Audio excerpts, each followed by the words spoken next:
Please be seated.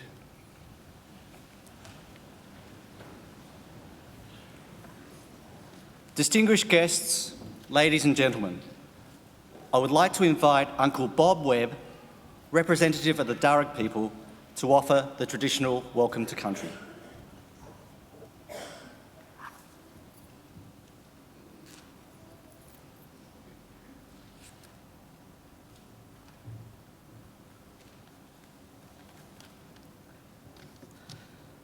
I would like to acknowledge the traditional custodians of the Macquarie University land on which we stand today, the Wadawurrung clan of the Darug Nation, whose culture, customs have nurtured this land since the dream time. Their name means snapper fish, and the snapper fish is their totem.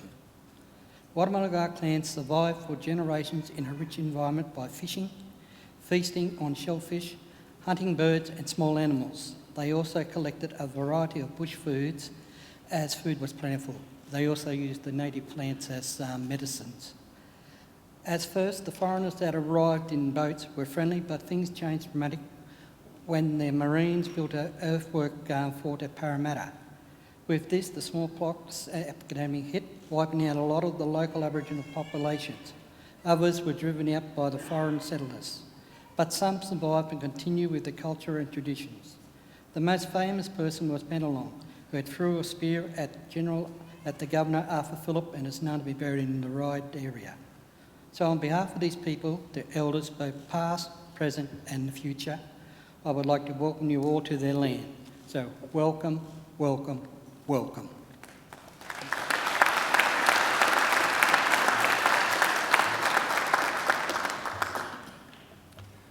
Ladies and gentlemen, I'm pleased to introduce the Chancellor of Macquarie University, the Honourable Michael Egan, AO.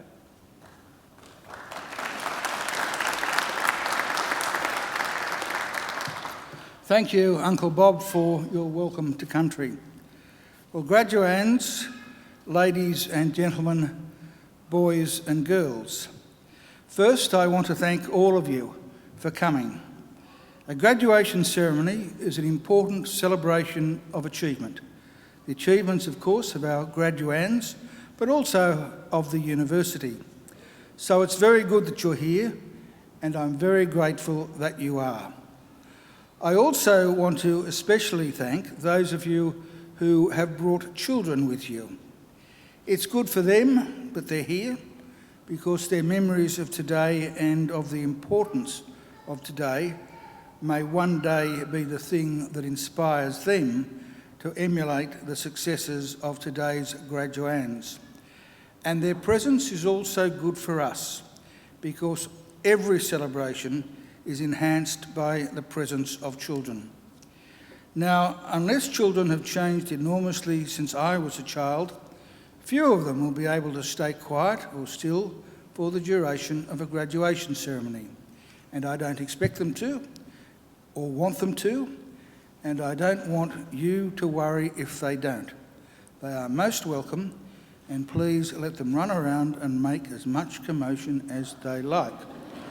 We also know from long experience that if a baby wails throughout a graduation ceremony, he or she is back within 25 years to take out their first PhD. So it's something to be encouraged, not discouraged. Now, the most important thing today is that our graduands have a great day. I hope this will be a very happy and a very memorable occasion for all of you. But it will only be a happy occasion if you all relax. Some of you look relaxed, but some of you look so nervous that you think you're about to go into the exam room. I am assured that you have all passed your exams, so there's really nothing to worry about today, nothing at all. Oh, well, that's not right. Sometimes people come up here and they trip and they fall over. That's fine. That's what all these highly paid people are here to do, to pick you up and send you on your way. So please don't worry about a thing. Sit back and make sure you have a great day, because you deserve to. You deserve to take pride, great pride, in your graduation. Completing a degree is never easy. You need an intelligent and inquiring mind. You need determination and perseverance, and you need to make many sacrifices. So welcome and congratulations to each and every one of you. I also want to congratulate all of you who are here today as the guests of our graduands, because you've all done well too. The very fact that you've been invited by one of our graduands to share one of the great days of their lives is proof positive that you've been very important in their lives and in the successes that we celebrate today. And I don't want you to think either that observing today's graduation is the end of your role. I have another very important service for you to perform for our newest graduates, as they will soon become. I want you to make sure that the degrees they receive today are never ever put in a bottom drawer, but are always proudly displayed in a position of prominence. In other words, if our graduands are too self-effacing to proclaim their success, you make sure that you do it for them. Now, the ceremony that we're about to participate in is one of the world's oldest social rituals. For centuries, graduates have been donning robes just like the ones our graduands are wearing today and participating in ceremonies just like this one. Indeed, there are some 50 universities in the world which can trace their history back more than 500 years. Now, I hope it doesn't come as a surprise to you to learn that Macquarie University is not one of those 500 universities. We're a very young university. We celebrated our 50th Jubilee only 3 years ago in 2014. We proudly take our name from Australia's greatest colonial governor, Governor Lachlan Macquarie, a man whose greatness and achievements were never acknowledged by his contemporaries, but only by history. Those of us who went to school in New South Wales were taught that Macquarie was a great builder, and he was. But his greatest legacy, in my view, has nothing to do with bricks and mortar. His greatest legacy was the ethos he established, much to the annoyance of the British authorities at the time, of an egalitarian society, because it was Macquarie's insistence that in this fledgling convict colony there be no distinction between the free and the freed that was the foundation of the Australian notion of a fair go for all. And that is a legacy that here at Macquarie we will always aim to maintain and honour. After our first 53 years, we now have more than 180,000 Macquarie graduates living, believe it or not, in more than 140 countries. Macquarie is a very modern and outward-looking university. We're now ranked in the top 2% of the world's universities. From our beginnings, we have defied the traditional boundaries of academia. We have pioneered and continue to pioneer learning and teaching approaches that challenge conventions and shift thinking. Our students play a major role in their own learning and are empowered to guide what and how they learn. We're also research pioneers. Our framework for the future, world-leading research with world-changing impact, is brought to life by renowned researchers whose bold and innovative solutions to issues of global significance are of enormous benefit to the world we live in. And by the way, that is not an idle boast. I wonder how many of you are aware that Wi-Fi, something that most of us use most days of our life these days, was developed not by scientists at Harvard University or Oxford University, or the Australian National University for that matter, but by Macquarie University scientists and engineers working together with scientists from the CSIRO. Now that's something we're quite proud of. We're also rather proud of some of our new facilities. On your way here today, you may have seen our Macquarie University Hospital, which is only a few years old. The hospital forms part of a very exciting medical enterprise, which will be Australia's first fully integrated academic health sciences centre under a university's leadership. We are the only university in Australia that owns and operates our own hospital.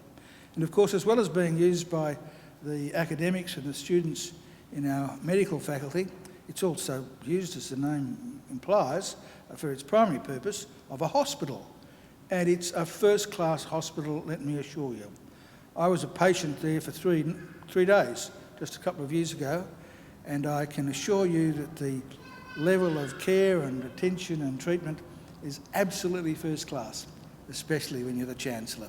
So I recommend it to you.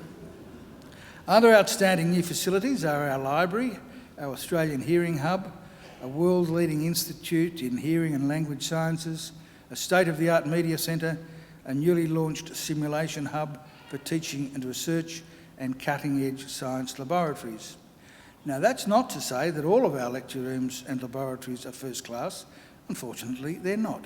But we're about to do something about that, and in the very near future, we are embarking on a multi-billion-dollar transformation project for a campus, which within a few years, I hope, will see everything in absolutely first-class condition. And you might see there are some works happening on the campus now, which are building temporary facilities so that we can move out of some of the facilities that are going to be redeveloped. So there will be some little inconvenience for some time. So we're looking forward and we're on the move. Here at Macquarie, we have a very clear and straightforward mission, and that mission is to transform people's lives and to improve the lives not just of our own students, but also of people all around the globe, by the work and achievements of our graduates and by the fruit of our research. We want Macquarie always to be a leader in teaching and learning and a leader in the accumulation of knowledge and understanding. In other words, an ideal community of scholars. And graduands, in just a few minutes, it will be my very great honour to confer your degrees upon you and welcome you as lifelong members of that community of scholars we proudly call Macquarie University. Well, now, graduates and ladies and gentlemen, it's our pleasure at today's ceremony to honour, in accordance with a resolution of the University Council, Emeritus Professor Ronald Thomas Ridley for admission to the degree of Doctor of Letters Honoris Causa of Macquarie University. I now invite the Vice-Chancellor of Macquarie University, Professor S. Bruce Doughton, to read the citation. Professor Doughton.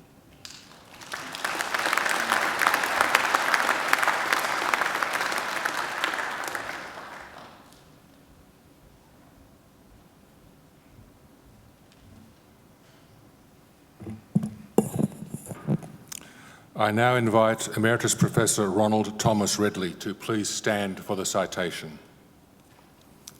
Emeritus Professor Ronald Ridley is Australia's most active, productive and internationally connected researcher in the field of ancient history and is a long-standing friend, supporter and associate of Macquarie University. His expertise and experience are unmatched in this country, developed over a career that spans decades. After graduating from the University of Sydney with qualifications in both history and Latin, Professor Ridley has dedicated himself to the development of a contemporary understanding of the ancient world. For 50 years, he has worked at the Department of History at the University of Melbourne, researching, publishing, and exploring the worlds of ancient Egypt, Rome, Greece, the Byzantine Empire, and the various kingdoms and countries of the medieval period, to name but a few of his interests. His many academic texts began with a focus on ancient Egypt, and latterly he has returned to that era.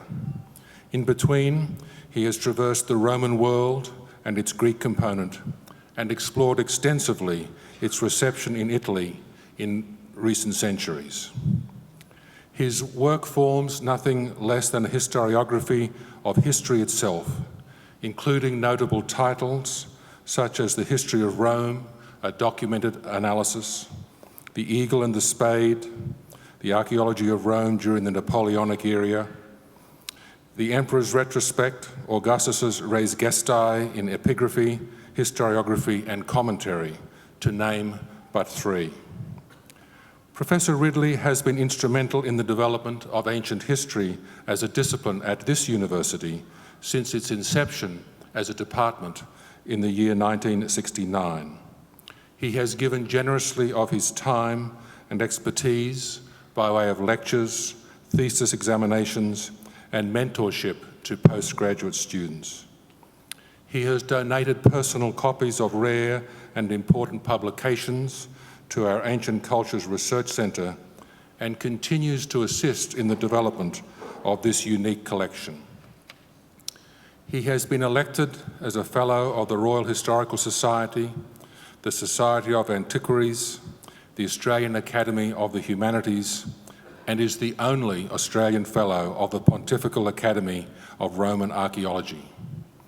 In recent years, he has been repeatedly elected as President of the Australasian Society for Classical Studies. Chancellor, it is with extraordinary pleasure that I present to you Emeritus Professor Ronald Ridley for the award of the degree Doctor of Letters, honoris causa. Emeritus Professor Ronald Thomas Ridley, in the name of the Council of Macquarie University and by my authority as Chancellor, I admit you to the degree of Doctor of Letters honoris causa. Congratulations, Professor Ridley.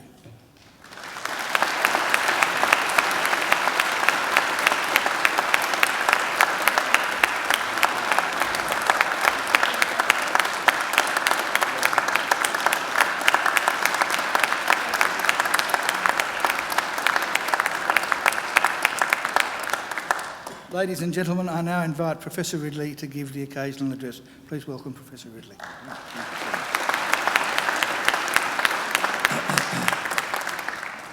Chancellor, Vice-Chancellor, distinguished guests, my academic colleagues, although they're from another university, but we are all academic colleagues, graduands, treasure that label which you'll relinquish in a few moments, and of course all the people on this side and at the back, without whom you wouldn't be here today.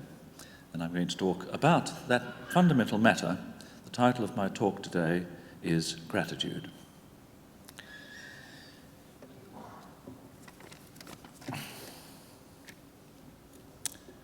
It's my greatest good fortune and honour to receive this degree today because, as the Vice-Chancellor said, I've had a long interest in this university, but most importantly because Macquarie University is the powerhouse of ancient world studies in this whole country.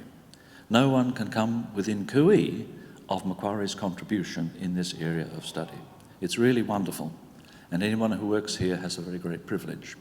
So I couldn't have a greater honour than to be given this honorary doctorate by this university, given the status of the discipline here.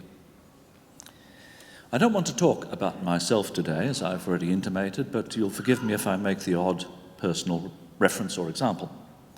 I want to talk about something fundamental in our makeup as human beings. One of the most important things about being a human being is this response of gratitude when somebody, especially somebody, does something for you, especially something that isn't their duty, isn't called for out of some other obligation, but is simply spontaneous.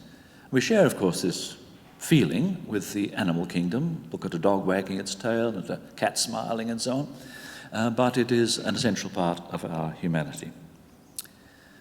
For me, one of the most puzzling assertions I ever hear from people, thank goodness you don't hear it very often now, the assertion by someone that they are a self-made man.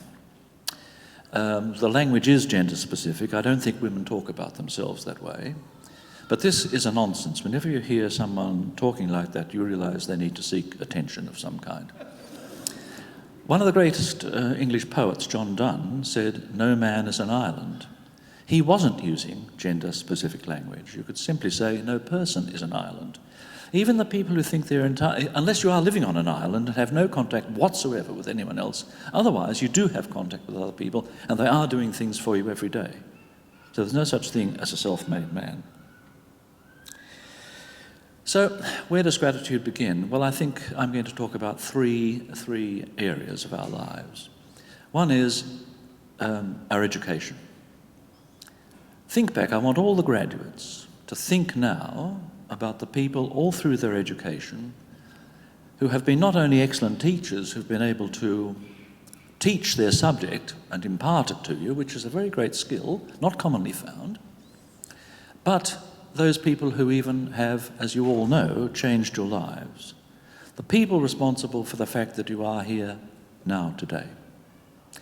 I myself was the beneficiary of a splendid secondary education at what was one of the great secondary schools here in Sydney, Canterbury Boys High. A very, very special place. Back in the 50s, every teacher at Canterbury Boys High had a university degree. Think of that. Hardly another school had teachers of that calibre. And then I came up to Sydney University and I studied classics, Latin and Greek.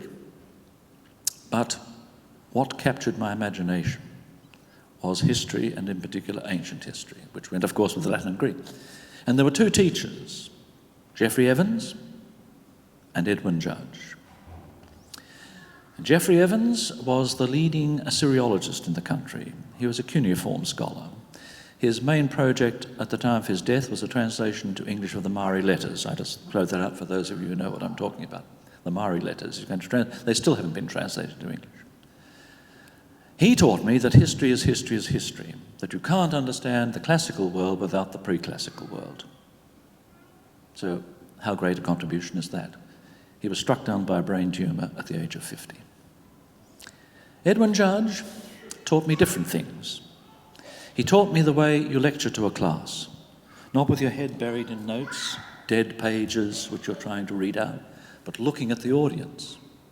He also taught me that teaching is a transforming process, that there's an interchange. You never knew in Edwin's lectures when a question was going to be asked. It wasn't passive, and he expected every single member of the class to try to get the answer. The pictures of Geoffrey and Edwin sit on my bookcases in my study at home. I look at them every day. And Edwin, how rare is this? Edwin is here today. He's one of my nominators for this degree. Think about your teachers and what they have given you. Now we turn to the majority of the audience, all the people here today who've come to support you. I know, I'm sad to say that perhaps if you're an overseas student, maybe your family and friends cannot be here, but I know in many other cases for my own students what sacrifices families made, in fact, to be in Australia for a graduation. But think about all the people who've contributed to your academic life and success. Your grandparents, your parents, your siblings. If you're old enough, perhaps you're married. Perhaps even older, you may have children. Your friends. Think of all these people and what they have given you. Because there's a very interesting little test you can follow, if you don't believe what I'm saying. In most academic books, there's a preface or a foreword.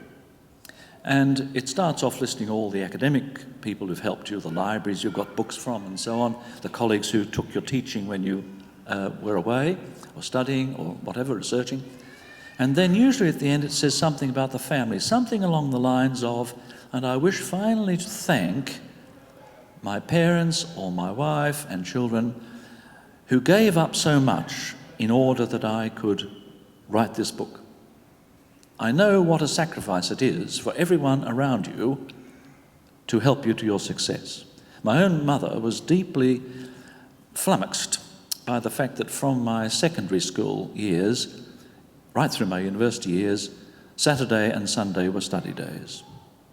I learnt from that point, from my late secondary life, there are 7 working days in the week. That's a very interesting little observation I make to you. You might care to carry it through your life. There are 7 days in the week. If you want to be successful, holidays are a bit tricky. And I mentioned especially grandparents. Now, if you have the classic relationship with grandparents, namely a relationship of unconditional love, as I had, then realise your grandparents are 2 generations ahead of you. So if you owe them as much as I think you might, when you go home today, have a word to them. At the latest tomorrow, because I can tell you by my own bitter experience, there are few burdens in life heavier to bear than the realization there are things you wanted desperately to say and you can no longer say them. Don't have that burden. Speak today to the people to whom you want to say thank you. And for myself, I can only say I wouldn't be here today. Absolutely not a chance. But for the person who has been my wife for 52 years. My mother and father were married for 65 years. I've been married for 52 years, so there are some runs on the board in what I'm about to say to you. My wife is an expert in music, art, literature, languages. She's quite competent in Italian, French, German, Japanese, and did an honours degree in Chinese as well. But in recent years, she's taken to history, I'm so glad to say. And she translated from German one of the greatest works on Roman history in German, Friedrich Münz's great book on Roman aristocratic parties and families. And for the past 20 years, she's been engaged on a vast project now coming to an end on Italy's greatest historian of the 18th century, completely unknown to the English-speaking world, Pietro Giannone. You might imagine that our breakfast conversations tend to be interesting. They're almost always about history. It would be a rare day we didn't broach an historical matter, particularly the Holocaust, the greatest crime in history. So you owe much to the people around you, just as you owe so much to your teachers. And now finally, the third part, what about the future? Where do you go from here? This is a turning point in your life. People tend to talk about birth, death and marriages. Add graduation to that list of 4 very important events. It's a turning point, it's a passage in your life. And it's a sad thing to say, but research goes on and on, reiterating the same thing, that people who have higher education not only have better educational opportunities, we would hope that, but also, very sad to say, tend to lead happier lives and longer lives and healthier lives. What a privilege that is. What a privilege. So, for myself, well, first of all, I better say to you, in your life, I hope every one of you has the chance to apply the skills you've learnt here in a meaningful and highly contributive way, and you have a wonderfully satisfying life, doing the things you're trained for, doing them best. But there will be points in that life when you will need the support of other people. Take it from me, as true as I stand here, and you've got to be careful you're not sitting down when you say that, as true as I stand here, no matter how skillful you are, no matter how experienced, no matter how brilliant you are, there'll be many points in your life when you'll have to turn to other people. There'll be promotions, there'll be all kinds of extra things you want to do, and no matter how brilliant you are, it won't work unless you have important people to speak up for you. And I just want to make a list of some people who've done that for me and give you one amazing example. My connections are mainly with Italy, so Santa Mazzarino, who was the professor of Roman history at Rome, Piero Treves, who was a very great cultural figure at the University of Venice, Emilio Gabba, one of the greatest historians of the Roman Republic at Pavia, and then in America, Ernst Badian of Harvard, Josie Lindersky at Chapel Hill, and William Calder III. They've stood by me, most of them are now unfortunately no longer with us. They stood by me at every point, and I can only say the support they gave me was embarrassing. Realise that you will not have any success without the support of similar people. And just to give you one example of what kind of support, that every one of my promotions, of course, was backed by them. One example, I wrote The History of Rome, which the Vice-Chancellor alluded to, and it had to be published, of course, the longest book I ever wrote, 800 pages, something of that ilk. And I asked Santo, where do you think I might send it for publication? And he said, I'll try Bretschneider, a very famous publisher in Rome. So I sent it to them.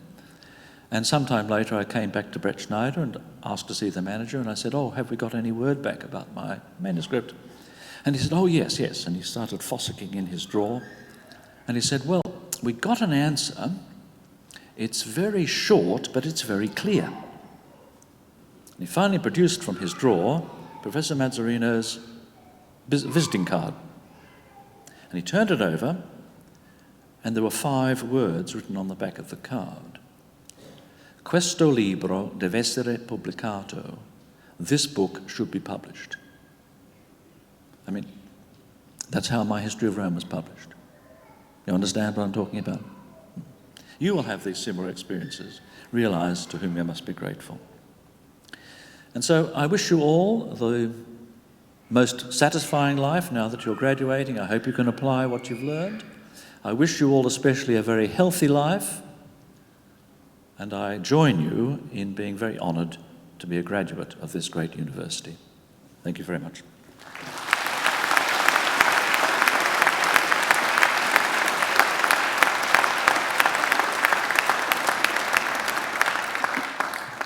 Well, what an absolutely wonderful occasional address.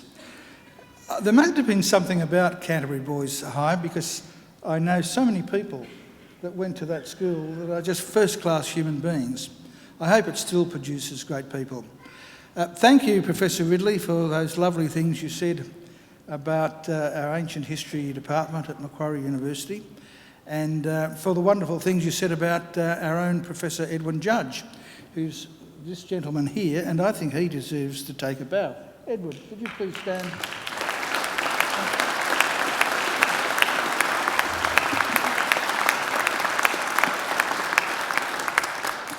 And of course, Professor Ridley's point is really worth remembering for the whole of your lives, and that is, we do rely on others, we depend on the support of others, and we should never ever forget that, and we should always do what we can to repay our debt.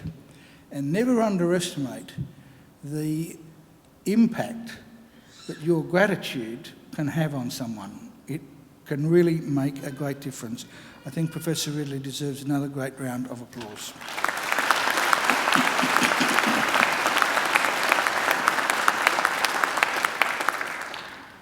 Well, graduands, ladies and gentlemen, we now come to the key part of the ceremony, which is the reason that we are here, and that is the conferring of degrees. Now, I mentioned earlier that our graduands have nothing to worry about. They've already passed their exams, or so I'm told. But this is the one part of the ceremony that gives me a little bit of nervousness, because I was told by a former colleague of mine, who is one of the nation's most eminent legal minds, that if I conferred a degree on someone who was not entitled to receive it, it was very, very, very, very difficult for me to take it back. So before I confer your degrees, I need an absolute ironclad assurance from the acting registrar down there that you are all qualified to graduate today, and that none of you were ever late in submitting an assignment, and that none of you ever skipped a class. Can you give me that assurance, please?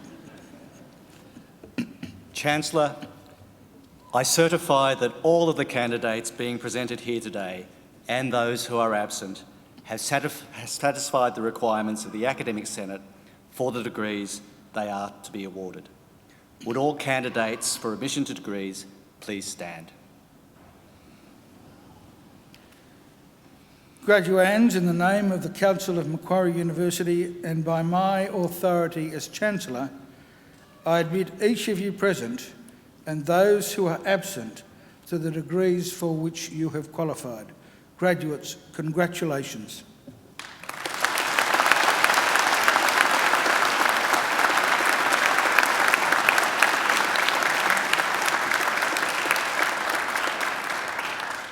Will you please be seated?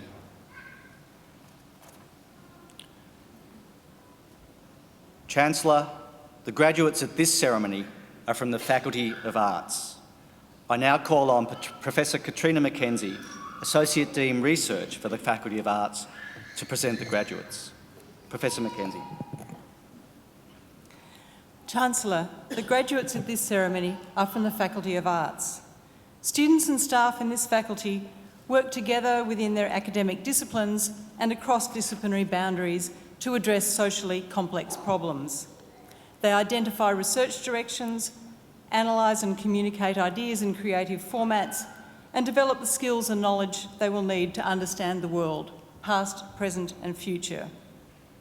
Students are encouraged to use their skills and talents to connect with local and global communities. The Faculty of Arts includes research and study areas in a very broad range of disciplines in the humanities and social sciences. These are ancient history, anthropology, cultural studies, English, Indigenous studies, international studies, law, media and communication, music, modern history, politics and international relations, philosophy, sociology, and security studies and criminology. There's quite a broad range of disciplines there in our faculty. The graduates in today's ceremony are from 4 different departments within the Faculty of Arts: ancient history, anthropology, geography and planning, and security studies and criminology.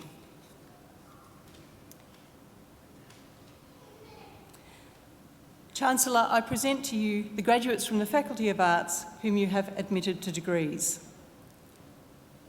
I present the graduate admitted to the degree of Bachelor of Arts with the Bachelor of Science, Caro Durkin.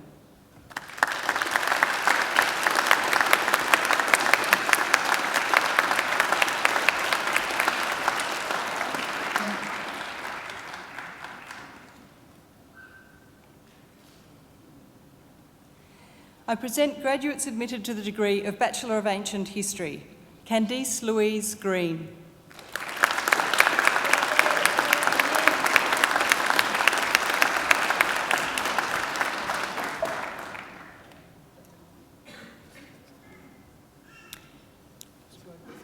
Gemma Green.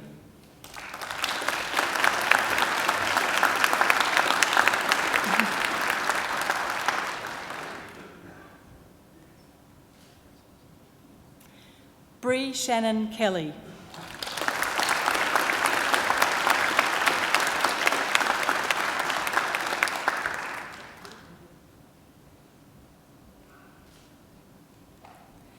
Jeanette Seishi.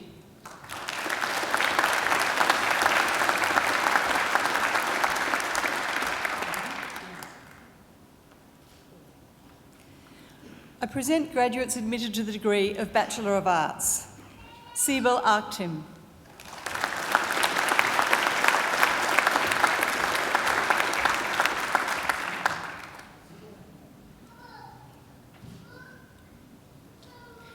Christina Allen.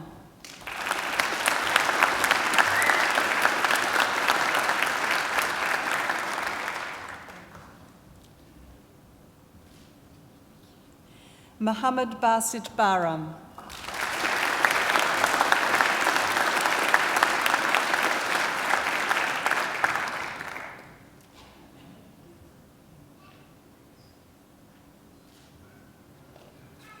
Catherine Ball.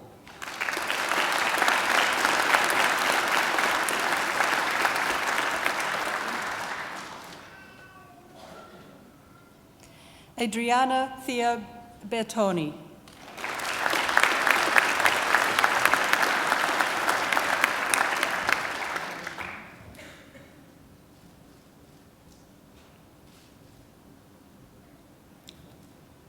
Raunika Bindal.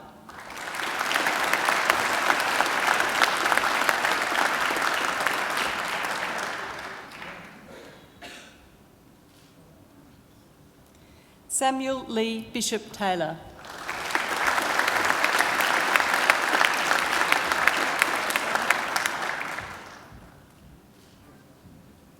Chantel Zoe Blount.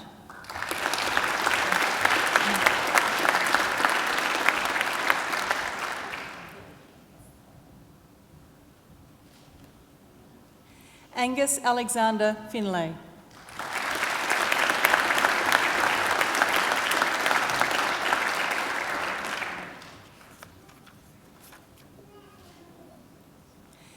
Carolyn Glynn.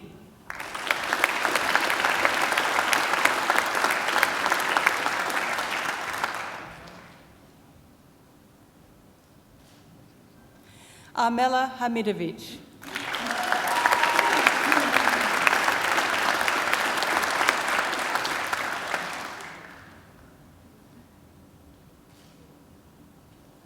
Aaron Lewis Hammond.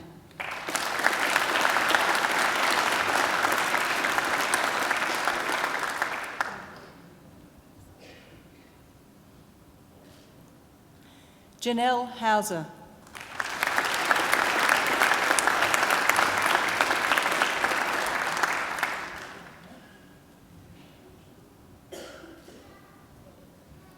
Katrina Lakerdis.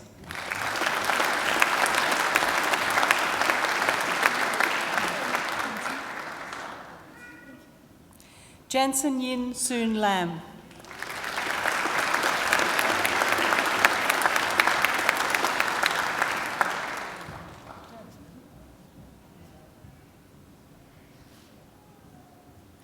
Carly Lahane.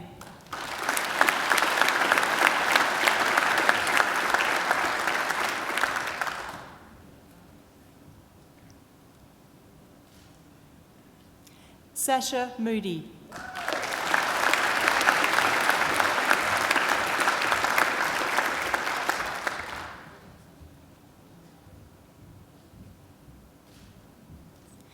Nick Naragas.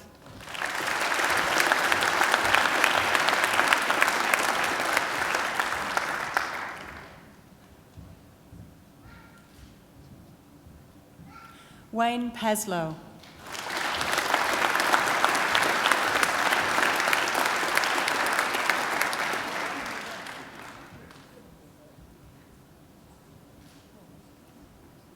Lucille Grace Pearson.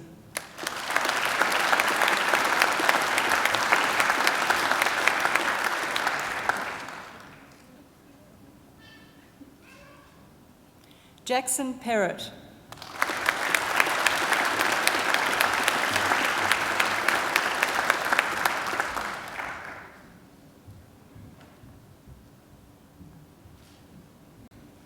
Stephanie Ann Quinn.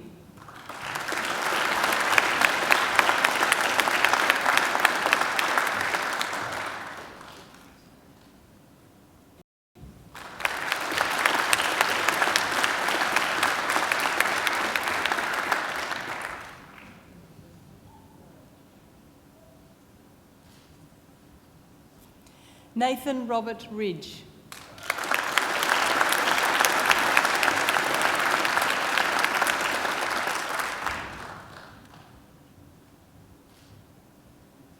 Paige Ann Smythe Oliver.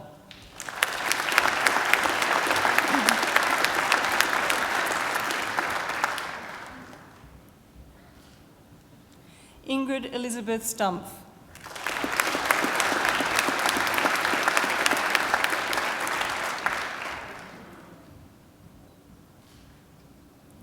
Harry Shaw McKay Thompson.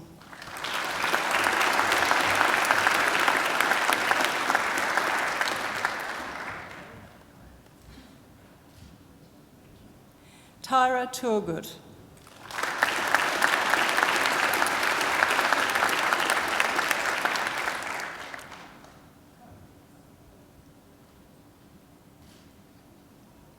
Angus Peter Whittle.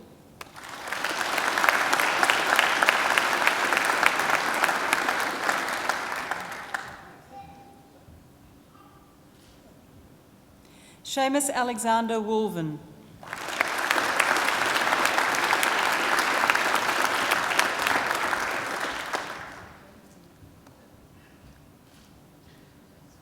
Kelsey Zalvelds.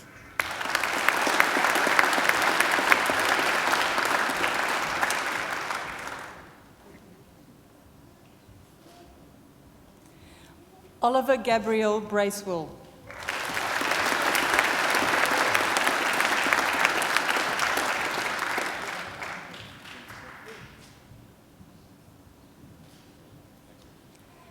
I present the graduate admitted to the degree of Bachelor of Health, Adriana Thomas.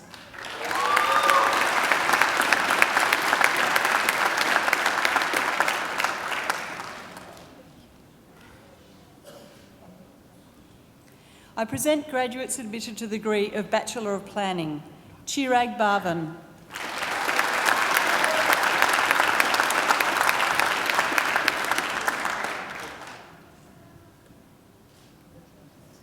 Dahia Lee,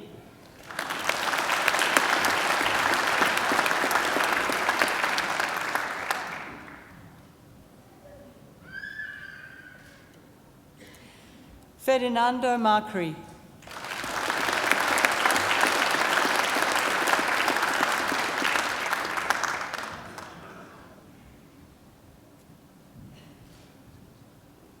Alex Pearce,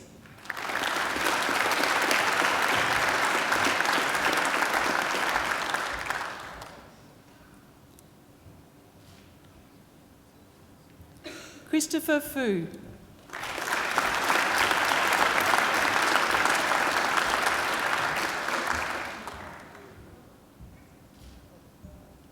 Lachlan Graham Woods,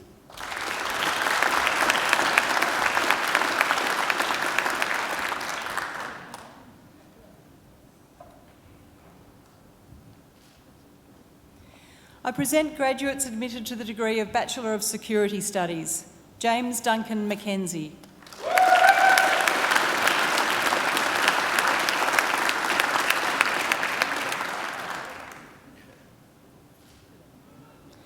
William James Reid,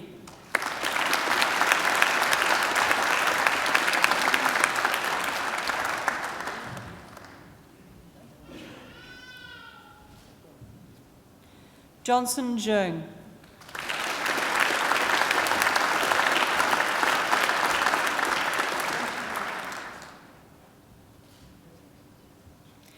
I present graduates admitted to the degree of Bachelor of Social Science, Avril Margaret Baker,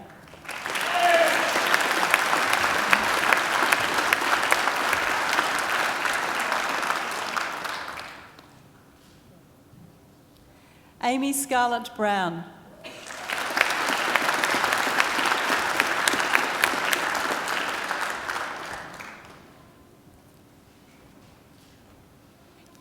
Bradley Jeffrey Dwyer,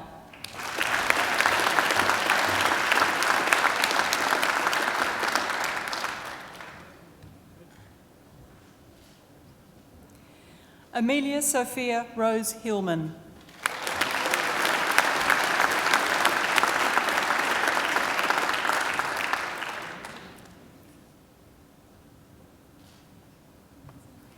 Simran Priya Singh Mishra,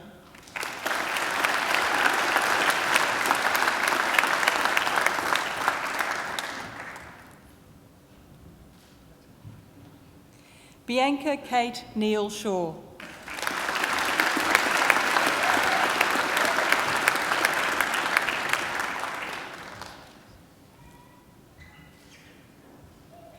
Caitlin Amber Erm,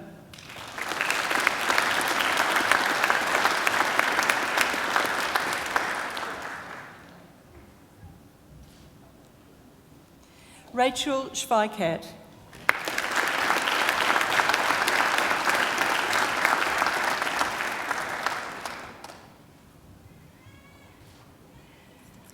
I present graduates admitted to the degree of Master of Policing, Intelligence and Counter-Terrorism with the Master of International Security Studies, Moses Simiyu Barasa,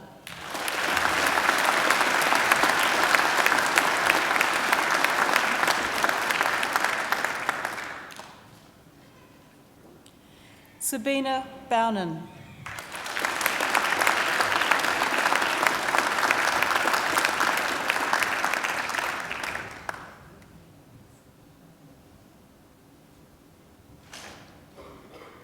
Peter Jeffrey Bokor,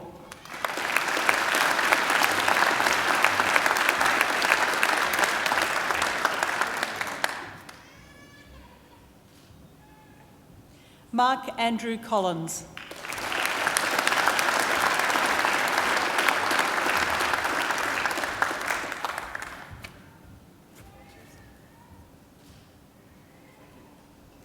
Aru Doot Kok,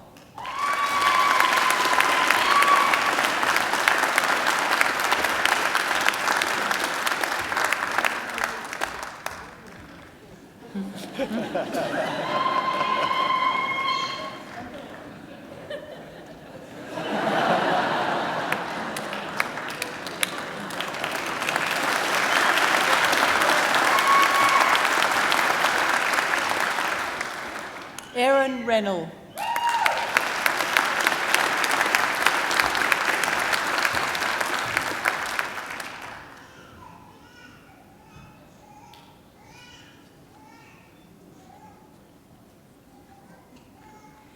Simon Peter Smith.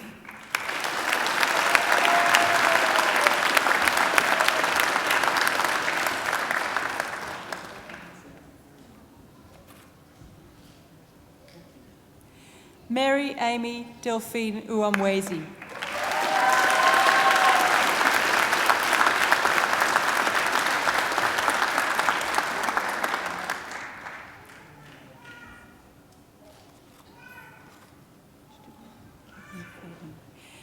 I present the graduate admitted to the degree of Master of Arts, Kevin Feeney.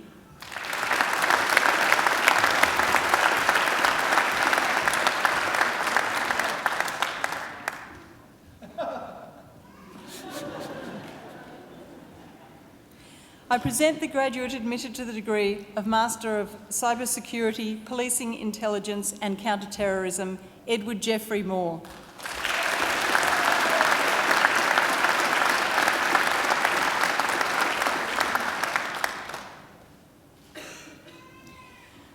I present the graduates admitted to the degree of Master in Environmental Planning, Todd James Carson.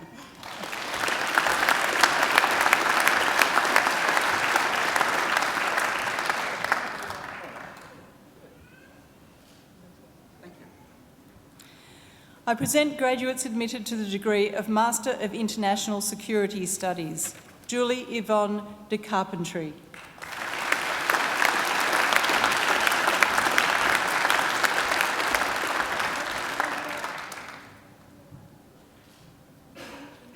Rui Suarez.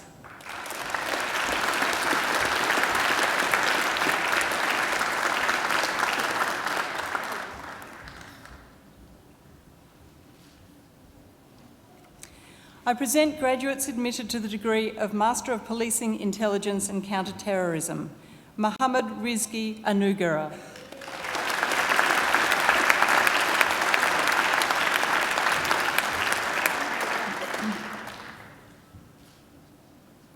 Nadine Jessica Bruti.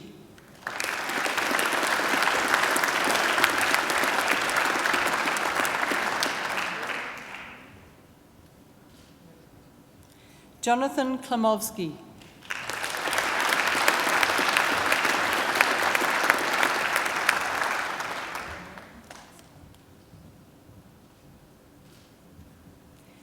Dane Matthew Donald Davies.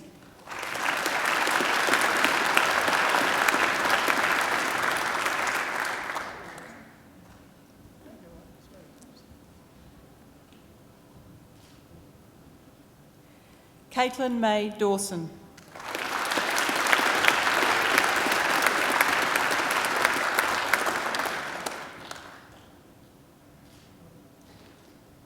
Jessica Hope Eneva, who has been awarded the Vice-Chancellor's Commendation for Academic Excellence.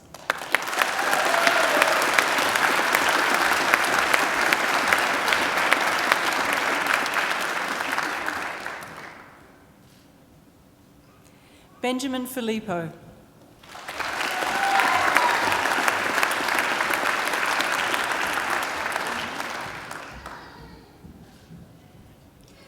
Gregory Anthony Gittins.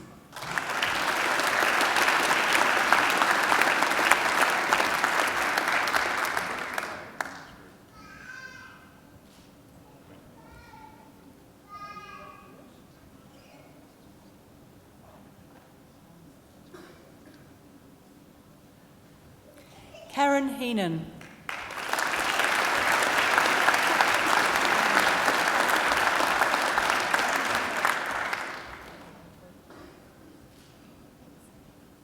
Shaylee Johnson.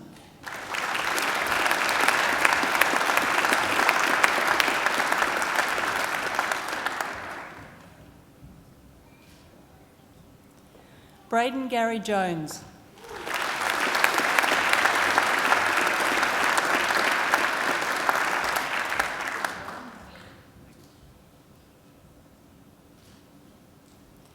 Andrew Koval.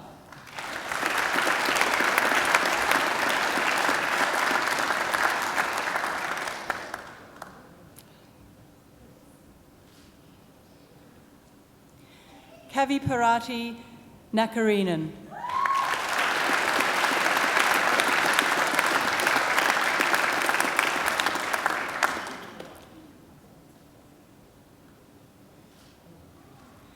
Sean Neo.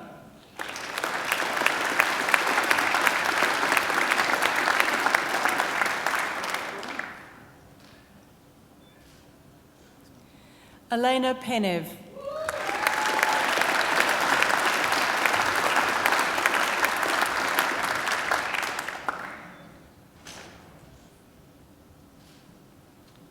Peter Siomos.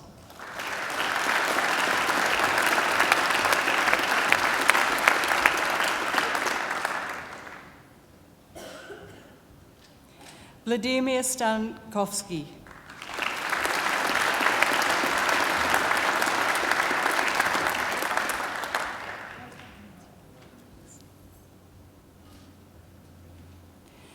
Matthew Robert Thompson.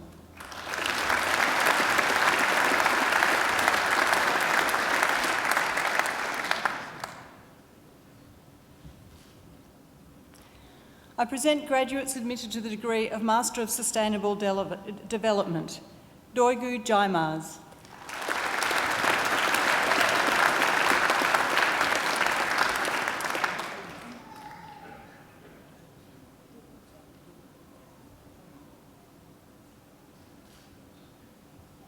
Golrock Haidarian.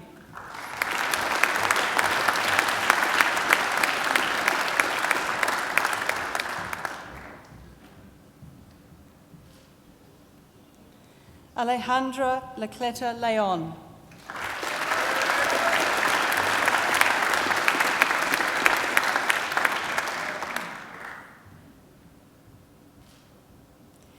Lena Shidling Ganavar.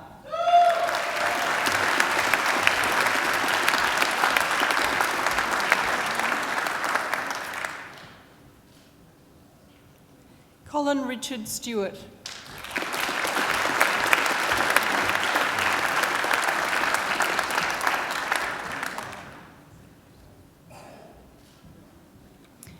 I present graduates admitted to the degree of Master of Research, John Albert Guerra, for a thesis entitled The Right Place at the Right Time, a Historical Rationale for the Afterlife of the Uprising of Jesus of Nazareth.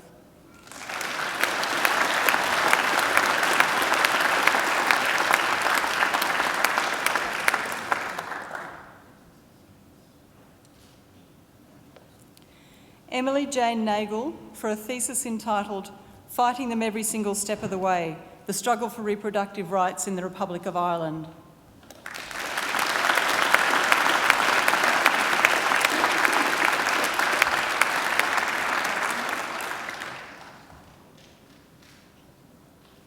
I present the graduate admitted to the degree of Master of Philosophy, Stephen David Morrison, for a thesis entitled To Preach Him Among the Gentiles, a Study of Paul's Missionary Preaching According to His Epistles.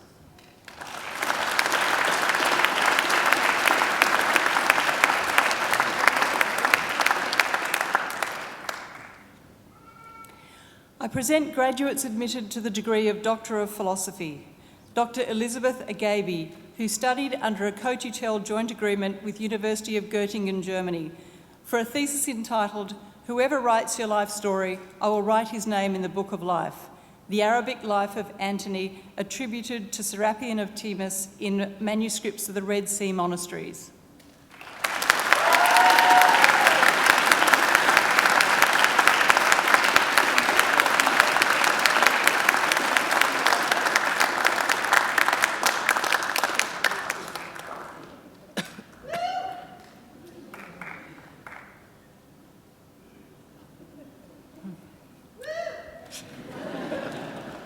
Dr. Fritz Eduard Gustav Hartke.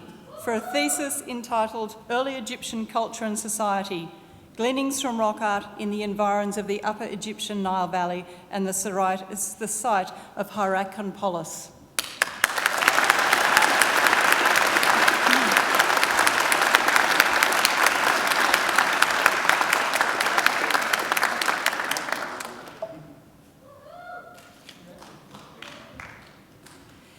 Dr. Simon Henry for a thesis entitled Charting the Path of Radicalisation in the Australian Survivalist Subculture.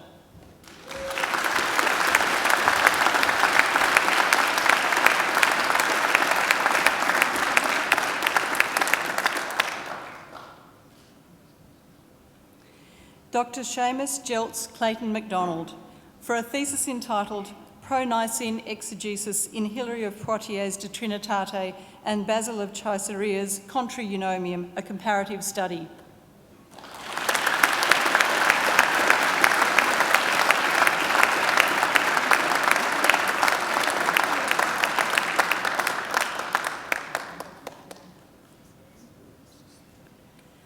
Dr. Michael John Petrus for a thesis entitled Across the Frontier and Around the Fringe, Baptist Growth in America and Australia.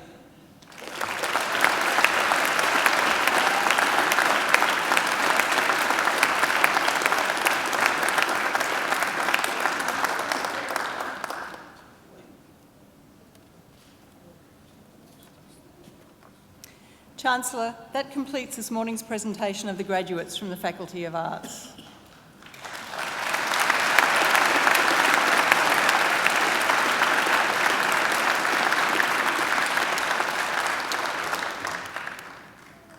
Chancellor, I call on Dr. Elizabeth Agaby, who has graduated today with a Doctor of Philosophy, to speak on behalf of the graduating group.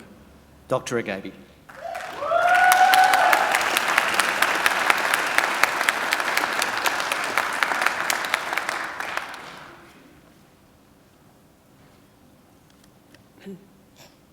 Chancellor, Vice-Chancellor, members of the University, fellow graduates and guests, I'm deeply honoured to have been asked to speak at this momentous ceremony on behalf of the graduates today, and I wish to extend my sincere congratulations to each one of you. Graduation is one of the most significant milestones a person achieves in their life, and it is a milestone for so many reasons, because it represents an accomplishment in learning, in discipline, in attainment, together with the rewards of knowledge gained, friendships formed, and pride of achievement. Many leave university life after achieving their qualification, believing that success is guaranteed. But whilst the qualification itself certainly provides an adequate stepping stone, the only guarantee to success is for one to believe in oneself and to apply a positive attitude that, together with the skills acquired during years of study, will be the differentiator at the end of the day. For those of us who have graduated from the Faculty of Arts, we take away with us the vital skills gained of research, observation and lateral thinking, which are attributes that are highly valuable in every aspect of life. Studying at Macquarie University has been both my honour and my delight. Indeed, this institution has taught me the significance of two essential values: inspiration and innovation, both being values upon which Macquarie prides itself. And I have taken and considered these two values as a lamp that guides me in all aspects of my life, whether it be my academic life, my professional life, or even my personal life. To inspire and be inspired is contagious, and I'm sure one would agree that it is quite possible for one to teach and to transmit information, but not everyone can inspire and convey passion. And at this point, actually, I'd like to thank Professor Ridley for his wonderful speech, which was very heartfelt and meant a lot to me personally. Also at this point, I fall short in being able to express my deepest gratitude for those who not only inspired me during my years of study here at Macquarie, but also enriched my life through their example, their encouragement, and their friendship. My sincerest gratitudes to Professors Nagib Kanawati, Boyo Okinga, Heike Belmer, and Malcolm Choate. Their trademark, as I'm sure like many of the academic staff here, is not simply to teach, but rather to inspire, because they themselves are inspired, not only by passion, but a sense of purpose. And this is a lesson that I myself have engraved upon the tablet of my heart, and I'm deeply indebted to you all. And if inspiration is the tree, then innovation is the fruit. Each one of us graduating today has reaped this fruit. Through a sense of purpose and determination, and in belief in oneself, we have each accomplished within our own worlds an innovative milestone. To all of the graduates, I urge you to be humble about your achievements, but with integrity and wisdom, continue to strive for personal development and pursuit of knowledge. I congratulate each one of you once again on your success, and I wish you health, life and prosperity. Thank you very much.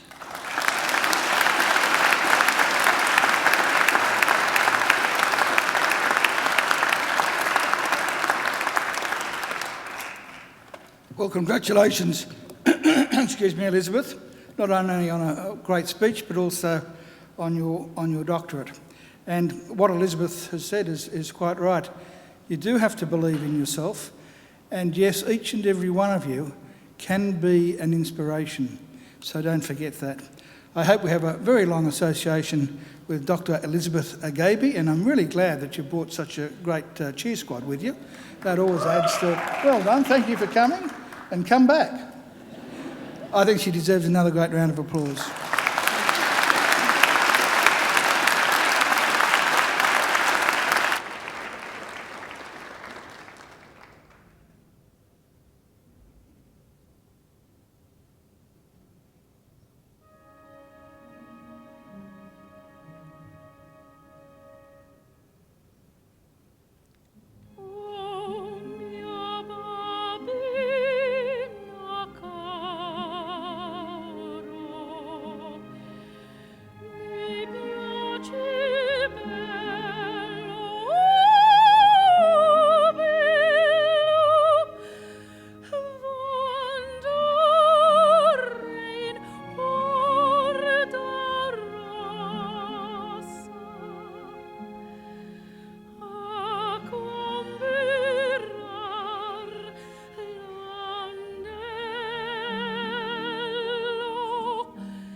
Well now, I mean, that wasn't too bad, was it? That glorious voice, ladies and gentlemen, belongs to Angela Brewer. And I have probably heard Angela sing about 300 times at our graduations, and on each occasion she takes my breath away. We're very fortunate to have her sing at our graduations, but occasionally she can't for one reason or another. And so you are lucky that today was one of the days when she was able to come along and sing, because when Angela can't make it, I do the singing. Would you like to hear her sing some more? Okay, well all you've got to do is enrol in another degree, and when you come back for your next graduation, I'll make sure she's also singing at that. She deserves a great round of applause.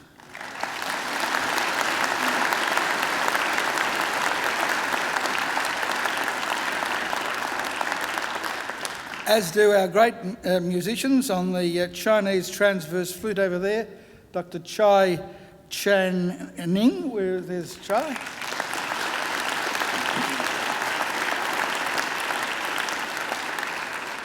And on the organ, Dr. James Forsyth.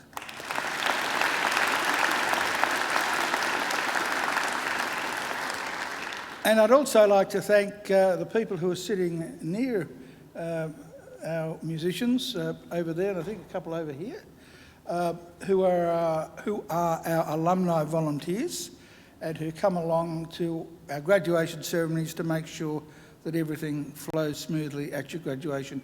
I'm sure you'd like to thank them too.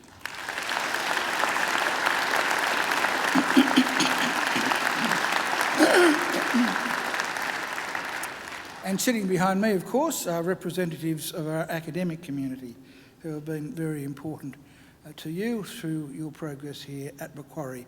I'm sure you'd like to thank them as well.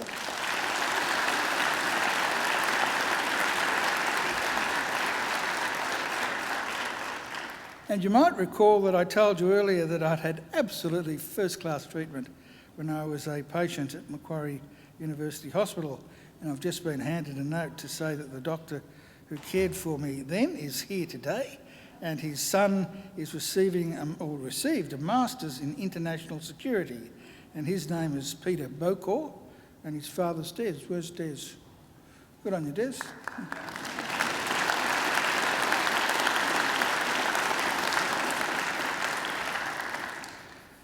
Well, graduates I should say, I'm sorry about that, graduates, this ceremony marks the end of one stage in your relationship with Macquarie University, but it is certainly not the end of your association with Macquarie.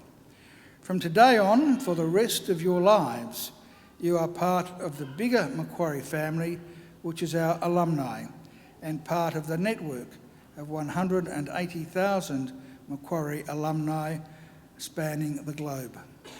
We'll keep in touch with you through our alumni program, which is focused on lifelong learning, lifelong support, and lifelong connections.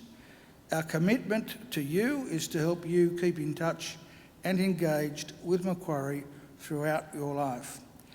And please, graduates, do make sure that you come back to Macquarie, either to undertake more study, attend alumni events, use our aquatic and fitness facilities, or even, if the mood takes you, just to have a stroll through our lovely campus or enjoy a picnic down by the lake. Well, now, graduates, the award of a university degree carries many opportunities and privileges, but like all privileges, it also carries responsibilities. Believe it or not, you, each and every one of you, can change the world. And you don't have to be a Nobel Prize winner to do it either, because almost everything you do, in your homes, in your workplaces, and in your communities matters and can make a huge difference. The consequences of every effort, every action, large or small, can reverberate throughout society, through the decades, indeed the centuries. Even something as simple as a kind word or a kind gesture can often be the spark that ignites a great life or a great career or a great achievement. So as Chancellor of Macquarie University, I charge you to use what you have learned, not only for your own benefit, but also for the betterment of the community. I charge you to use the skills and knowledge you have acquired with rigour and integrity, and to commit yourselves to a program of lifelong learning and inquiry. I charge you to recognise the worth and dignity of all people, particularly those who have not had the opportunities that you've enjoyed. I charge you to set high goals and to continue the hard work that has brought you so far. I charge you, wherever you go, go with all your heart. And in all you do, I charge you to uphold the good name of Macquarie University. Now, graduates, I hope also that you'll always remember the people who have helped you along the way, many of whom, of course, are here with you today. And to acknowledge their contribution and thank them for it, I'm now going to ask you to do a couple of things. Graduates, would you now please stand? Now I'd like you to place your degrees on the seats behind you so that your hands are free, and I'd like you to turn to face your families and your friends. And now I invite you to give them a mighty round of applause.